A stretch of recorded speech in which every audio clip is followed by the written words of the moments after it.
Hi guys, for today's video ay di si ate ay magagawa muna ng sampililok dahil hindi nakagawa ng Pasko. Wala na kaming oras kaya ngayon lang pambagong taon namin are. Kailangan mo ng ano ginawa mo? Nagata ng nyug, nagkayod tas nagata tapos tunawin muna dyan. tutunawin dito sa gata tapos sasalain. Tas babatihin ng babatihin ano. Mamaya na yung kasunod guys. Ganyan muna. Pakulo na. Ayan yung second step. Kailangan muna siyang tunawin lahat. Tapos pag natunaw na yan, saka lalagyan ulit ng gata.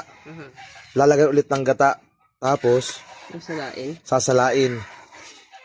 Tapos papakuloyin hanggang siya lumapot. Ipakita ko yung mamaya update ko kayo guys. Yung next. Step by step yan ay. Meron buo pa. Marami pa? Hindi na. Sige. Guys, lalit ng maraming gata. Sasalain. Hindi siya haluin?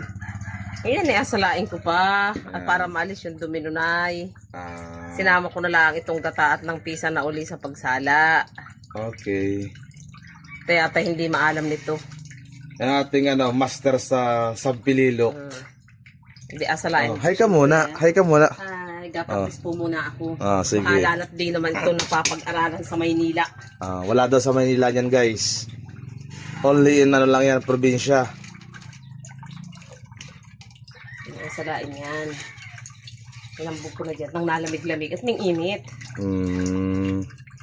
Halaining. Hala utoy higo pa. Kung ito naman kaya maasim. Ayan guys, mamaya uli. Okay, ito na, nasala na. Anong gagawin dyan? Haluin muna. Puro halo lang? Oo, ganyan. Medyo, pagod niyang.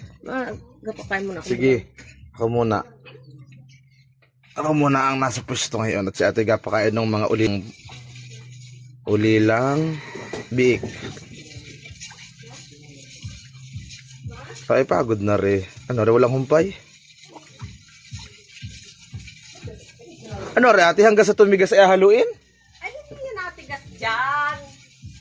Yan ay ahulin pag managamatang-matang karabaw. Yan ay pag malamig ay abatihin hanggang lumapot. Bagya. Pag nagamatang-matang karabaw ang malala matatanda.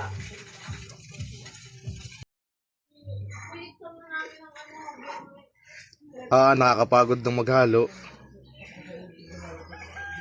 Are walang humpay daw na halo.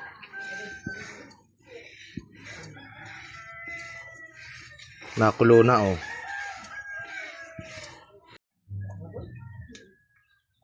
are pala nakakapagod. Nag-play ba yun? Kaya mo sa taas? Wala. Nakakapagod pala are pagod ng braso ko. Are walang humpay? Mamaya pa ha. Kasi simula lang ako guys, are pala hindi basta. Hindi 1,000 halo yan. Pagod sa braso. Kaya siguro yung iba ay mag-aral niyan.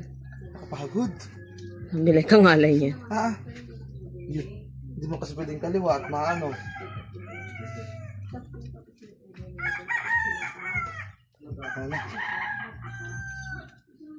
Tingnan nyo to.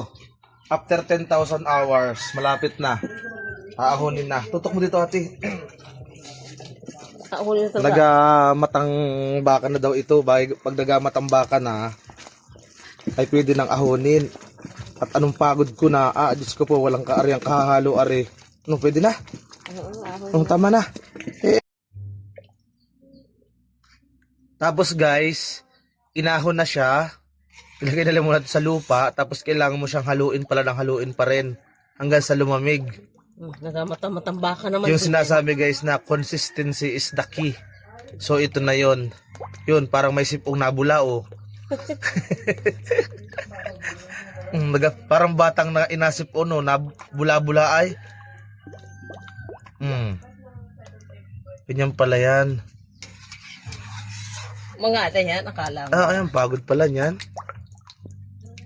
Kung ako ay mga naka 2,000 halo na, si ate siguro mga 100.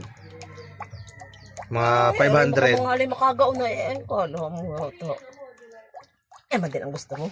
Gasang pililo. Iya man di ang gusto mong magasampi. Lakot nahihili ka. Magpais ka. Pagod. Ito guys yung finished product. Thick na siya. After mga 10,000 halo. I made it. Bye.